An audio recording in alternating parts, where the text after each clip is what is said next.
तो आप देख रहे हैं टीजीवी मीडिया। मैं आप लोग के बीच बना हूँ। इस बस्तर संभाग के मेरे को मीडिया फरवरी दिया गया है कि खुशी की बात है कि इतने बड़े संभाग में मुझे एक आदिवासी क्षेत्र में रहने वाला छोटा सा या जो भी है मुझे एक मीडिया का एक अवसर मिला है। तो आप जानते हैं कि सुकमा जिला के जिला अध्यक्ष भाजपा के हमारे मंत्री जी से मिलने आए हैं, महोदय जी से। तो चलिए हम पहले इससे जीवन परिस्थिति के बारे में जानकारी जानते हैं, उसके बाद इस शुभ अवसर नवरात्रि के बारे में बताएंगे।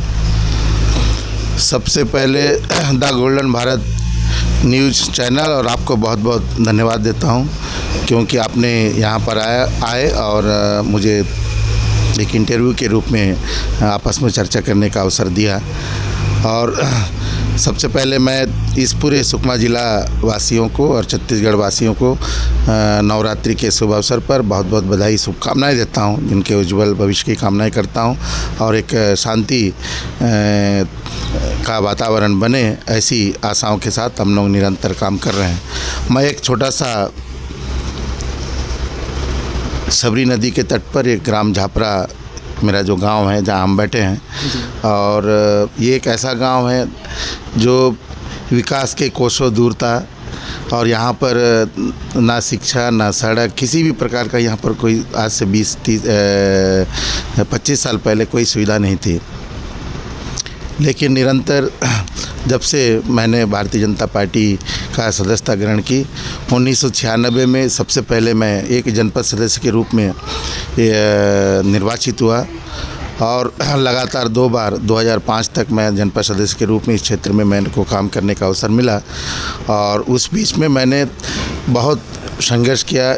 इस क्षेत्र में कई प्रकार के योजनाओं को यहाँ पर लाने के लिए शासन के साथ हमने मिलकर के संघर्ष किए, और जिसमें महत्वपूर्ण रहा हमारे जो पूर्व में जो सरकार थी, भारतीय जनता पार्टी की सरकार, पूर्व के मुख्यमंत्री डॉक्टर रमन सिंह जी ने बड़े पैमाने में इस क्षेत्र में विकास को ध्यान दिया।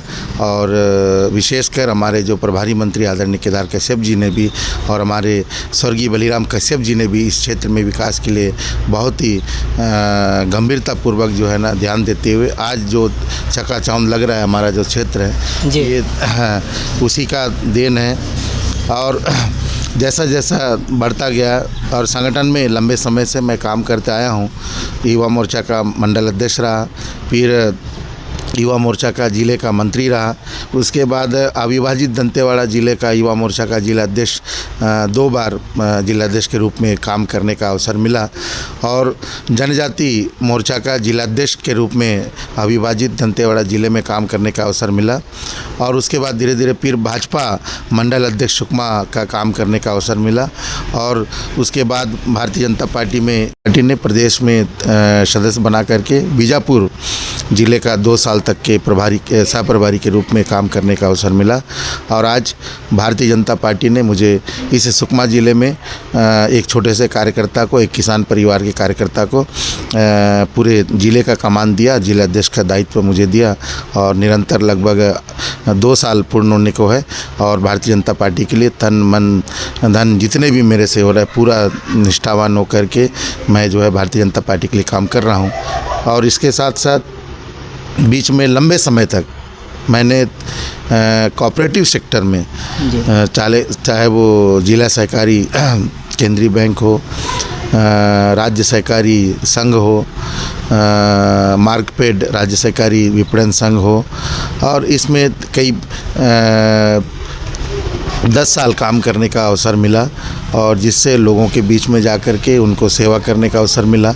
और आज भी निरंतर मैं कभी भी किसी भी दायित्व में रहा हूँ, एक कार्यकर्ता के रूप में काम करने का बड़ा आनंद मिलता है। और आज भी मैं कार्यकर्ताओं के बीच में कार्यकर्ता की तरह ही काम करना मुझे अच्छा लगता है जी। तो सर आपसे मिलकर बहुत खुशी है सर कि बहुत आपने यहाँ पिछड़े हुए ऐसे क्षेत्र रही, आपने बता रहे कि उसको लेकर कि कितना विकासित तौर पे लेके आ रहे हैं। तो चलिए आपका इससे पहले आपके इस पद अध्यक्ष मतलब नहीं बनने से पहले आपका पढ़ाई प्रारंभिक कैसे रहा और कैसे में आपको आना पड़ा राजनीतिक क्षेत्र में? क्या है, देखिए हम लोग पढ़ने के लिए तो बहुत उत्सुक थे बड़ा आनंद आता था स्कूल जाने के लिए। लेकिन जब हम लोग पढ़ रहे थे तो हमारे जो ये सबरी नदी बीच में आड़ होने के कारण यहाँ पर सड़क कटा हुआ था, सड़क नहीं था, पुलिया एक भी नहीं था और शिक्षा का स्तर यहाँ पर बड़ा अच्छा नहीं था, प्राइमरी स्तर भी बहुत ठीक नहीं था। तो जिसको लेकर हम लोग बड़े मुश्किल से है ना हाई स्कूल तक हम लोग पढ़ने का अवसर मिला। और उसके बाद राष्ट्रीय स्वयंसेवक संघ में 1990 में मैं राष्ट्रीय स्वयंसेवक संघ का स्वयंसेवक बना और 93-94 में जो है मैं राष्ट्रीय स्वयंसेवक संघ में एक विस्तारक के रूप में काम करते करते मैं जो है गीदम और जगदलपुर में लमसम 2 साल काम करने का अवसर मिला और वहीं पे रह के प्राइवेट के रूप में पढ़ाई भी करते रहे। और उसके साथ साथ जैसे जनपद अध्यक्ष, मेरे पिताजी जनपद अध्यक्ष थे सुकमा जनपद के, तो उनकी निधन जो है 1995 में हुई। तो 1996 में जब उपचुनाव का समय आया तो यहाँ के जनता ने सारे लोग मिल कर के मुझे राजनीति में आने के लिए बहुत आग्रह किया, लेकिन मेरा बिल्कुल भी मन नहीं था राजनीति में आने का और मुझे सेवा करने का। और सेवा करते करते कई प्रकार के मैंने उसमें काम किया, बजरंग दल में भी काम किया और बजरंग दल के माध्यम से मैंने जब 6 दिसंबर 1992 में जब बाबरी ढांचा का जब मामला आया था अयोध्या में, उस समय भी एक कार्यसेवक के रूप में हम लोग को जाने का अवसर मिला था, लेकिन हम लोग वहाँ नहीं पहुँच पाए। फिर भी शुरू से आज तक के आज भी हम किसी भी गांव में जाते हैं तो सेवा के रूप में हम लोग काम करते हैं। आज हमारे क्षेत्र में शिक्षा को मैंने सबसे ज़्यादा, क्योंकि हम लोग जो भुगते हैं, हम लोग को जिस प्रकार से शिक्षा मिलना था वो नहीं मिल पाया, तो आने वाला पीढ़ी को पर्याप्त मात्रा में उनको शिक्षा मिले, पर्याप्त मात्रा में यहाँ के लोग शिक्षित हो और हमारे क्षेत्र को आगे विकसित करें। ऐसी भावनाओं के साथ मैंने लगातार इस पूरे क्षेत्र में शिक्षा को महत्व दिया। आज यहाँ पर higher secondary school, pre matric छात्रावास मेरे गांव में भी है, बुर्दी में भी है, तालनार में भी है, किकिरपाल में भी है। ऐसे नदी इस पार को मैंने पूरा एक केंद्र बना करके मैंने फोकस किया, क्योंकि नदी के कारण से जो है सबरी नदी होने के कारण इस क्षेत्र को कोई ध्यान नहीं देता था, ना प्रशासन ध्यान देता था, ना सरकार ध्यान देता था। तो उसको मैंने एक मुद्दा बनाया और उस मुद्दे को लेकर के मैं मैदान में उतरा, लोगों का सहयोग मांगा, तो लोगों ने भरपूर मेरा सहयोग दिया और आज भी भरपूर सहयोग दे रहे हैं। चाहे वो किसी की भी सरकार रहे, इस पूरे क्षेत्र में आज भी जनता मेरे साथ हमेशा सुख दुख में खड़े रहती है। चाहे वो सरकार कांग्रेस की रहे, तो पिछले बार कांग्रेस की भी सरकार थी, लेकिन कभी किसी के दबाव में नहीं आए, तब भी जो है ना पूरी जनता, इस क्षेत्र की पूरी जनता मेरे साथ खड़ी हो रही और हमारे हर जनप्रतिनिधि को जो है ना जिताने में सहयोग किया। जी, चलो सर, इतना अच्छा है कि आपने शिक्षा को लेकर के भी कई मुकाम तक पहुंचा रहे हैं। उस आपका बहुत आशीर्वाद बने रहेगा हमेशा इस क्षेत्र के लिए। और सर वैसे ही और अपने सुकमा ज़िले में देखने को मिलता है, अंदरूनी क्षेत्र है, मान लीजिए कोई थोड़ा सा रोड नहीं है, सड़क नहीं है, तो ऐसे क्षेत्रों में भी आप कई नज़र आ रहा है अभी चेहरा। तो शासन सरकार जब तक है तब तक आपने क्या ऐसा परिवर्तन लाएंगे कि उस पर बताइए।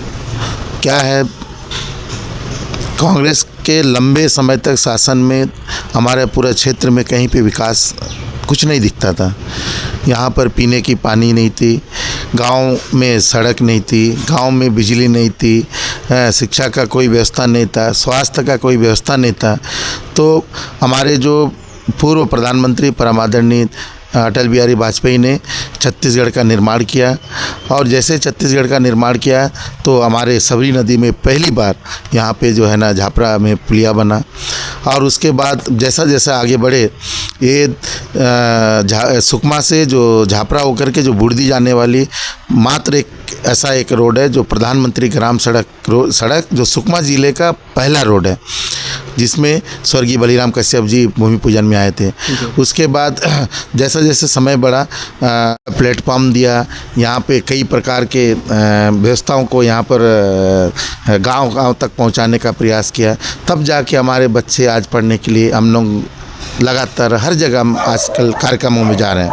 जैसा हमको देखने को मिल रहा है कि पहले यहाँ पर शिक्षा से लोग वंचित होते थे, ले दे के 6वीं और 7वीं पढ़ने के बाद 8वीं पढ़ने के बाद में छोड़ना पड़ता था, मजबूरी था। ये हम लोगों के साथ भी हुआ, लेकिन जिसको आज हमारी भारतीय जनता पार्टी की सरकार ने हर क्षेत्र में, आज आप लोग ने देखा होगा यहाँ पर नवोदय विद्यालय 2 खुला है, केंद्रीय विद्यालय खुला है यहाँ पर, और यहाँ पर आपका डीएवी विद्यालय खुला है। यहाँ पर एकलव्य के माध्यम से, पोटा केबिन के माध्यम से कई प्रकार के आश्रम छात्रावासों में जो है यहाँ पर व्यवस्था किया गया है, जिसके आधार पर लगातार हमारी सरकार अंतिम व्यक्ति तक जो पहुँचने का जो प्रयास है, हमारी जो सरकार का लक्ष्य है कि जिस दिन अंतिम व्यक्ति विकसित होगा, आत्मनिर्भर होगा, उस दिन हमारा सपना पूरा होगा और श्रेष्ठ भारत बनाने का जो संकल्प देश के प्रधानमंत्री ने लिया है,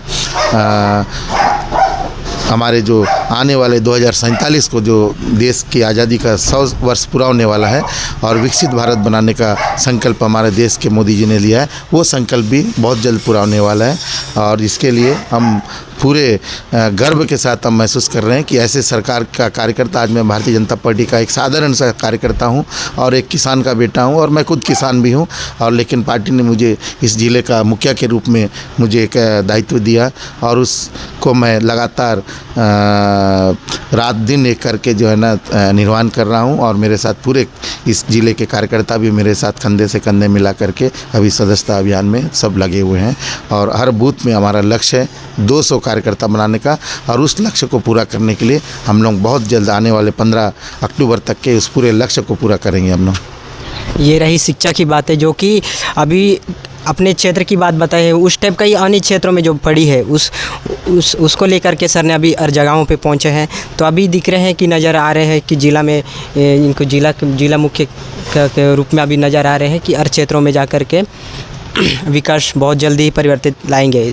जैसे इन्होंने बताया है कि एकलव्य हो गया, अपना पोटा केबिन हो गया, इन सभी स्कूलों में शिक्षा का एक नया उम्मीदों के साथ एक मार्गदर्शक दिखेगा और बच्चा इंजीनियर बनेगा, डॉक्टर बनेगा, इनका ऐसा कहना है। और इन लोग हमेशा साथ देंगे और इनका आशीर्वाद बने रहेगा, सर का कहना है। तो चलिए सर, इसके साथ और आदिवासी क्षेत्र से जुड़े हैं, तो अपने आदिवासी किसान बंधु और जैसे पढ़ लिख के जो युवा छोड़े हैं, तो उनके बारे में कैसे आप एक विकास की और जो घर में पढ़ रहते हैं उनके बारे में थोड़ा सा कैसे हमारे मीडिया के माध्यम से उनको एक संदेश देना चाहेंगे जो घरों में ऐसे ही रहते हैं? क्या है, देखिए, आज हमारे जो पूर्वज कोई पढ़े लिखे नहीं थे, उनके पास कोई पढ़े लिखे नहीं थे,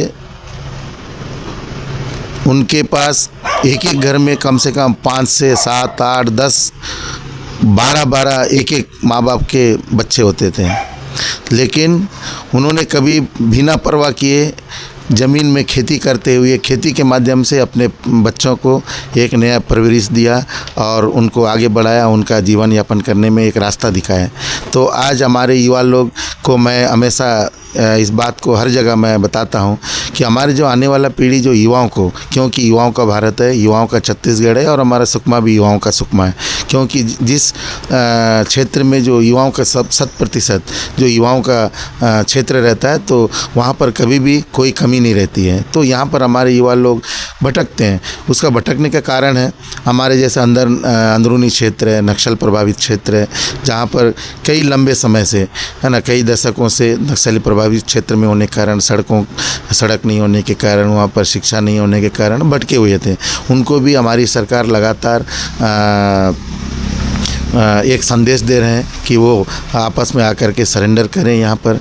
और उसी के साथ साथ हमारे युवाओं को जो आज आपको भटकने इसलिए ज़रूरत नहीं है, कौशल यूनियन का जो आज हम लोग चिंता करते हैं, उनका प्रशिक्षण के माध्यम से कम उनको विकसित करें, अपने कौशल का विकसित करें।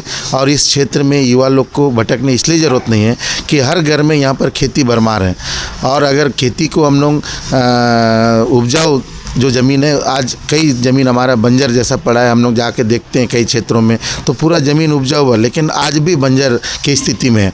उसका कारण वही है कि हम उसको खेती ढंग से नहीं कर पा रहे हैं। तो हमारे युवा खेत ज़्यादा नहीं जा पा रहे हैं। तो हमारे युवाओं को केवल नौकरी का तलाश में, नौकरी मिलना चाहिए, क्योंकि नौकरी मिलना चाहिए, लेकिन नौकरी के साथ साथ हमको अपने खेती में भी हमारा पूरा मेहनत लगना चाहिए। हमारे क्षेत्र में खेती पे पूरा फोकस करके खेत को उपजाऊ बना के हमको जो है अपने परिवार को अपने जीवन यापन करने के लिए भरपूर एक रास्ता बनाना चाहिए। और आने वाले समय में निश्चित तौर पे यहाँ के युवा भी सही दिशा पे जा रहे हैं, क्योंकि 5 साल की जो सरकार में हमारे यहीं के मंत्री रहे हैं, आबकारी मंत्री, तो उन्होंने पूरे क्षेत्र को एक दारू का अड्डा बनाने का प्रयास किया था, यहाँ के युवाओं को भटकाने का प्रयास किया था। एक भी उन्होंने एक उद्योग नहीं लगा पाया, जिसके कारण से यहाँ पे रोज़गार नहीं मिला, है ना। यहाँ पर केवल बाप बेटा जो रहते थे, यहाँ पर हमेशा कमीशन खोरी के नाम से लोगों को गुमराह किया, यहाँ की जनता को गुमराह करके जो आज तक के 26 साल हो गया है, अभी 5 साल मंत्री भी रहे, केवल गुमराह करने का काम किया है। लगातार उन्हीं को नेतृत्व मिल रहा है। आज तक के किसी भी क्षेत्र में उनका कोई उपलब्धि नहीं है। आज हम लोग गर्व के साथ कह सकते हैं कि आज यहाँ पे युवाओं को भटकने के लिए इसलिए ज़रूरत नहीं है। आज हर घर में मुफ्त में चावल पहुँचाने का काम हमारी भारतीय जनता पार्टी कर रही है। आज हर घर में गरीबों को प्रधानमंत्री आवास पहुँचाने का काम भारतीय जनता पार्टी कर रही है। आज माँ बाप के बच्चे होते थे, लेकिन उन्होंने कभी बिना परवाह किए ज़मीन में खेती करते हुए खेती के माध्यम से अपने बच्चों को एक नया परवरिश दिया और उनको आगे बढ़ाया, उनका जीवन यापन करने में एक रास्ता दिखाया। तो आज हमारे युवा लोग को मैं हमेशा इस बात को हर जगह मैं बताता हूँ कि हमारे जो आने वाला पीढ़ी जो युवाओं को, क्योंकि युवाओं का भारत है, युवाओं का छत्तीसगढ़ है और हमारा सुकमा भी युवाओं का सुकमा है, क्योंकि जिस क्षेत्र में जो युवाओं का 100% जो युवाओं का क्षेत्र रहता है, तो वहाँ पर कभी भी कोई कमी नहीं रहती है। तो यहाँ पर हमारे युवा लोग भटकते हैं। उसका भटकने का कारण है हमारे जैसे अंदरूनी क्षेत्र है, नक्सल प्रभावित क्षेत्र है, जहाँ पर कई लंबे समय से, है ना, कई दशकों से नक्सली प्रभावित क्षेत्र में होने के कारण सड़क नहीं होने के कारण, वहाँ पर शिक्षा नहीं होने के कारण भटके हुए थे। उनको भी हमारी सरकार लगातार एक संदेश दे रहे हैं कि वो आपस में आकर के सरेंडर करें यहाँ पर। और उसी के साथ साथ हमारे युवाओं को जो आज आपको भटकने इसलिए ज़रूरत नहीं है, कौशल यूनियन का जो आज हम लोग चिंता करते हैं, उनका प्रशिक्षण के माध्यम से कम उनको विकसित करें, अपने कौशल का विकसित करें। और इस क्षेत्र में युवा लोग को भटकने इसलिए ज़रूरत नहीं है कि हर घर में यहाँ पर खेती भरमार है, और अगर खेती को हम लोग उपजाऊ जो ज़मीन है, आज कई ज़मीन हमारा बंजर जैसा पड़ा है, हम लोग जाके देखते हैं कई क्षेत्रों में तो पूरा ज़मीन उपजाऊ है, लेकिन आज भी बंजर की स्थिति में है। उसका कारण वही है कि हम उसको खेती ढंग से नहीं कर पा रहे हैं। तो हमारे युवा खेत ज़्यादा नहीं जा पा रहे हैं। तो हमारे युवाओं को केवल नौकरी का तलाश में, नौकरी मिलना चाहिए, क्योंकि नौकरी मिलना चाहिए, लेकिन नौकरी के साथ साथ हमको अपने खेती में भी हमारा पूरा मेहनत लगना चाहिए। हमारे क्षेत्र में खेती पे पूरा फोकस करके खेत को उपजाऊ बना कि हमको जो है अपने परिवार को अपने जीवन यापन करने के लिए भरपूर एक रास्ता बनाना चाहिए। और आने वाले समय में निश्चित तौर पे यहाँ के युवा भी सही दिशा पे जा रहे हैं, क्योंकि 5 साल की जो सरकार में हमारे यहीं के मंत्री रहे हैं, आबकारी मंत्री, तो उन्होंने पूरे क्षेत्र को एक दारू का अड्डा बनाने का प्रयास किया था, यहाँ के युवाओं को भटकाने का प्रयास किया था। एक भी उन्होंने एक उद्योग नहीं लगा पाया, जिसके कारण से यहाँ पे रोज़गार नहीं मिला, है ना। यहाँ पर केवल बाप बेटा जो रहते थे, यहाँ पर हमेशा कमीशन खोरी के नाम से लोगों को गुमराह किया, यहाँ की जनता को गुमराह करके जो आज तक के 26 साल हो गया है, अभी 5 साल मंत्री भी रहे, केवल गुमराह करने का काम किया है। लगातार उन्हीं को नेतृत्व मिल रहा है। आज तक के किसी भी क्षेत्र में उनका कोई उपलब्धि नहीं है। आज हम लोग गर्व के साथ कह सकते हैं कि आज यहाँ पे युवाओं को भटकने के लिए इसलिए ज़रूरत नहीं है। आज हर घर में मुफ्त में चावल पहुँचाने का काम हमारी भारतीय जनता पार्टी कर रही है। आज हर घर में गरीबों को प्रधानमंत्री आवास पहुँचाने का काम भारतीय जनता पार्टी कर रही है। आज यहाँ के हर क्षेत्र में यहाँ के युवाओं को जो पढ़ा लिखा करके उनको रोज़गार देने के लिए, उनको नए दिशा देने का काम भारतीय जनता पार्टी कर। सुकमा को ज़िला बनाया। सुकमा को ज़िला बनाने के बाद पूरे सुकमा में एक एजुकेशन हब बनाए। एजुकेशन हब बनाने के बाद आज गांव को शहर से जोड़ने के लिए यहाँ पर प्रधानमंत्री ग्राम सड़क के माध्यम से जो है ना डामर सड़कों का निर्माण हुआ, और गांव के लोगों को पेयजल की व्यवस्था के लिए जल जीवन मिशन के तहत घर घर पानी पहुँचाने का आज लगातार हम लोग उस योजना को लेकर बढ़ रहे हैं। आज गाँव के गरीबों को प्रधानमंत्री आवास देने के लिए हमारी सरकार कटिबद्ध है, और हमारी देश के प्रधानमंत्री आदरणीय नरेंद्र मोदी जी और आदरणीय विष्णुदेव साई जी के द्वारा लगातार हर पब्लिक को जो है यहाँ पर जनता के हित में काम करने के लिए तत्पर है। और उसी प्रकार से आज हमारी सरकार ने नियत निर्णय नार के नाम से, जहाँ पर किसी की पहुँच नहीं है, हमारे पार्टी का सपना ही है अंतिम व्यक्ति का उदय, एक एकात्म मानववाद को लेकर के अंतिम व्यक्ति तक हम कैसे पहुंचेंगे। अंतिम व्यक्ति तक तभी पहुंचेंगे जब अंतिम व्यक्ति का जब विकास होगा। तो इस आशा के साथ आज किसानों को 3100 रुपया प्रति कुंटल के नाम से धान खरीदी कर रहे हैं। यहाँ के गरीबों के तेंदुपत्ता तोड़ाई में जो है ना 550 रुपया मानक बोरा के हिसाब से जो है ना उनका तेंदुपत्ता खरीदी कर रहे हैं। और यहाँ पर प्रधानमंत्री आवास 12,000 अभी इस साल स्वीकृत हुआ है, जो पिछले कांग्रेस की सरकार ने 5 साल तक के पूरे रोक के रखा था। केवल कांग्रेस ने यहाँ पर भ्रष्टाचार, कमीशनखोरी के अलावा कुछ नहीं किया था। लेकिन हमारी सरकार ने और हमारे जो मोदी जी के द्वारा, हमारे देश के प्रधानमंत्री के द्वारा केवल स्वच्छ भारत ही नहीं, श्रेष्ठ भारत ही नहीं, विकसित भारत बनाने का जो संकल्प लिए हैं, आत्मनिर्भर भारत बनाने का जो संकल्प लिए हैं, वो आज हमको धरातल पे दिख रहा है। आज हम कई जगह, आज हमारा सदस्यता का महापर्व चल रहा है। आज हम किसी भी गांव में जाते हैं, लोग हंसते हंसते भारतीय जनता पार्टी से जुड़ने के लिए सदस्यता ग्रहण कर रहे हैं। यहाँ की महिलाओं को विकसित करने के लिए महतारी वंदन योजना के माध्यम से यहाँ के महिलाओं को प्रति महीना 1,000 रुपया के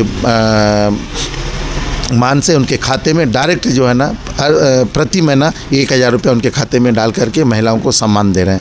आज लगातार जिस प्रकार से हमारी सरकार गरीबों के साथ, जो नारे के साथ, सबका साथ सबका विकास सबका प्रयास के साथ जिस प्रकार से हम लोग आगे बढ़ रहे हैं, निश्चित तौर पे आज एक नया परिवर्तन, एक नया सुकमा हमको देखने को मिल रहा है। आज विकसित सुकमा देखने को मिल रहा है।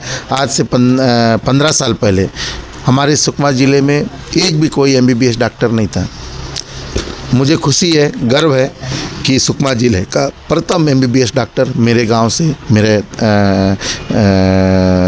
सचेरा भाई है, मेरे बड़े पापा के सुपुत्र हैं, जो यहाँ प्रथम डॉक्टर बने।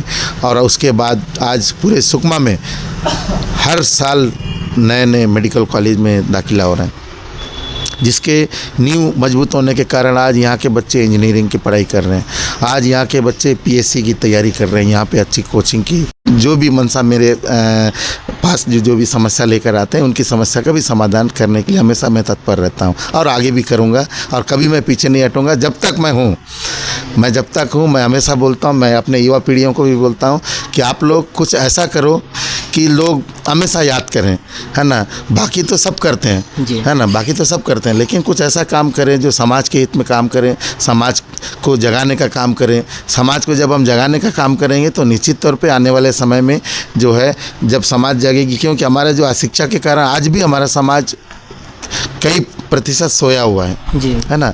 लेकिन समाज को जगाएगा कौन, है ना। आज हमारे जो समाज के लोग अपने संस्कृति को छोड़ के जो है ना धर्मांतरण करने जाते हैं, किसी अन्य धर्म के पास चले जाते हैं, किसी अन्य समाज के पास चले जाते हैं। तो ऐसा क्यों हो रहा है? तो इसका बहुत चिंता का विषय है। कई हमारे साथी लोग राजनीति के कारण से मुंह को बंद रखते हैं, लेकिन उसमें भी मैं कभी मुंह बंद नहीं रखता। जो गलत है तो वो गलत है, उसमें भी मैं कभी भी पीछे नहीं हटता। मैं अगर हमारे समाज का व्यक्ति, किसी भी समाज का व्यक्ति, है ना, इस क्षेत्र में कई समाज के लोग रहते हैं। कई लोग तो समाज को भड़काने का काम करते हैं, कई लोग समाज को भ्रमित करने का काम करते हैं, कई लोग समाज के लोगों को भगाने का मतलब काम करते हैं, इसको भगाएंगे उसको भगाएंगे, ऐसी भी बात करते हैं। लेकिन ये सब बातें को मैं नहीं मानता, है ना। सब समाज हमारे लिए सम्माननीय है। हर समाज को सम्मान करना हमारा कर्तव्य है, दायित्व भी है। हर समाज को सम्मान करेंगे तो हमको भी सम्मान मिलेगा। अगर हम किसी का दुराचार करेंगे तो उसका वापस जवाब जो हमको वही मिलने वाला है ना। इसलिए क्योंकि मीडिया ये एक ऐसा माध्यम है आज कि हमारे जो किसी भी कार्य को अंतिम व्यक्ति तक पहुंचाता है। आप लोगों ने देखा होगा कि आज सोशल मीडिया का ज़माना है, और आज सोशल मीडिया का ज़माना है, और हमारे पार्टी ने मोबाइल के माध्यम से ऑनलाइन सदस्यता अभियान छेड़ा है, और हमारा एक एक कार्यकर्ता सोशल मीडिया के माध्यम से, मोबाइल के माध्यम से सदस्यता बनाने में पूरी ताकत लगा दी है ना। लेकिन मैं कल देख रहा था कि हमारे सुकमा ज़िला में हम लोग सबसे पीछे हैं। पीछे होने का कारण ये है कि हमारे यहाँ पर नेटवर्क की कमी है, मोबाइल की कमी है, अंदर हमारे लोग जा नहीं सकते। लेकिन जहाँ लोग हमारे जा सकते हैं तो वहाँ पर बहुत आसानी से हमारे लोग काम कर रहे हैं, और समाज में काम करने का एक अलग आनंद है, और राजनीति में काम करने का एक अलग आनंद है। लेकिन मैं हर चीज़ को कभी कभी एक तराजू में नापता हूँ, तो कई लोग मेरे से नाराज़ भी होते हैं है ना, जी। कि कई लोग नाराज़ भी होते हैं कि हमारा काम नहीं हुआ। तो राजनीति का एक ऐसा काम होता है, जहाँ तक हमने देखा कि राजनीति में आप किसी का अच्छा करोगे तो अच्छा बोलेंगे, नहीं करोगे तो बहुत गाली देंगे, है ना। लेकिन दोनों स्थिति में स्वीकार करने की, झेलने की धैर्य हमारे अंदर में होना चाहिए। कोई भी व्यक्ति अगर आता है तो उसकी बात को पूरा सुनना, ये हमारा पहला दायित्व है। लेकिन पहले वाले समय में कारगर साबित होगा। आज भले ही कुछ लोग भटके हुए हैं, वो भी धीरे धीरे करके मुख्य धारा पे लौट रहे हैं और बहुत जल्दी पूरा शांत वातावरण बनने वाला है हमारा पूरा सुकमा ज़िला। क्योंकि इस समय हम लोग चाहते हैं कि शांति का वातावरण बने, हर क्षेत्र में विकास पहुँचे। ये हम लोग का सबसे बड़ा लक्ष्य है और सपना भी है, हमारे छत्तीसगढ़ के मुख्यमंत्री का मुख्य उद्देश्य भी है। और अभी लगातार हम लोग बोलते हैं कि हमारे मुख्यमंत्री आदरणीय विष्णुदेव साय जी का सपना पूरे साय तक के पूरे जगह विकास भी हो रहा है। तो सर से मिल कर के बहुत अच्छा लगा। तो सरों ने बताया है कि युवाओं को लेकर के, जो आज पढ़ लिख कर के भी जो युवा घरों में रहते हैं, खेती को करके मतलब खेती पर उतना फोकस नहीं करते हैं, तो उसको नौकरी पर भी ज़्यादा उम्मीद नहीं रहना, उम्मीद रखना है, पर अपने माँ बाप किस बल पे पढ़ाए हैं, किस खेती में रह के पढ़ाए हैं, उनको आगे उस मुकाम तक पहुँचाए, उसको लेकर के भी बच्चों को करना ज़रूरी है और निरंतर अपने काम पे बढ़ते रहना चाहिए, उसको लेकर के बताए हैं।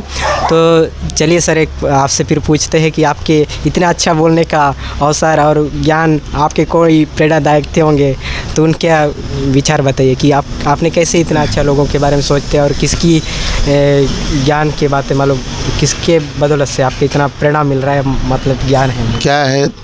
मैं बचपन से ही, मेरे स्वर्गीय पिताश्री मल्ला राम बारसे जी इस पूरे क्षेत्र का बहुत सेवा करते थे। तो मैं छोटे समय से ही मैं देखता था, उनके पास हर लोग आते बैठते जाते थे, मैं हर चीज़ को देखता था। लेकिन देखते देखते मुझे पता नहीं, शुरू से एक समाज सेवा की भावना मेरे अंदर में जागी। तो सबसे पहले मैं राष्ट्रीय स्वयंसेवक संघ में जब प्रवेश किया, तो उसमें एक ऐसी, पता नहीं ऐसी एक क्षमता है, और जिसमें मेरे कई गुरुजन हैं। और राजनीतिक गुरु मैं आज भी मानता हूँ स्वर्गीय बलिराम कश्यप जी को, जिनके मार्गदर्शन में मुझे काम करने का अवसर मिला। उन्होंने मुझे एक शब्द कहा था, मैं उसको हर जगह बोलता हूँ, कि जीवन में कभी भी समझौता नहीं करना चाहिए, सही गलत का निर्णय करना चाहिए और जो सही है उसके लिए संघर्ष करना चाहिए। कभी कभी ऐसा समय आता है कि हारने की स्थिति आता है, यदि आप सही हो तो आपको कभी पीछे हटने की ज़रूरत नहीं पड़ेगा। अगर आप संघर्ष करोगे तो आपका मंजिल जो है ना ज़रूर मिलेगा। और उसी मार्ग पर मैं हमेशा निरंतर संघर्ष करता रहा। मैं कभी मैं नहीं करता, है ना, कौन क्या बोलता है, कौन क्या करता है, उससे मेरे को परवाह नहीं। लेकिन मैं जानता हूँ कि मैं अच्छा कर रहा हूँ, मेरा दिल जानता है कि मैं अच्छा कर रहा हूँ। इसलिए आज मैं भारतीय जनता पार्टी का जिले का अध्यक्ष जरूर हूँ, लेकिन पूरे सुकमा जिला को मैं अपना परिवार मानता हूँ।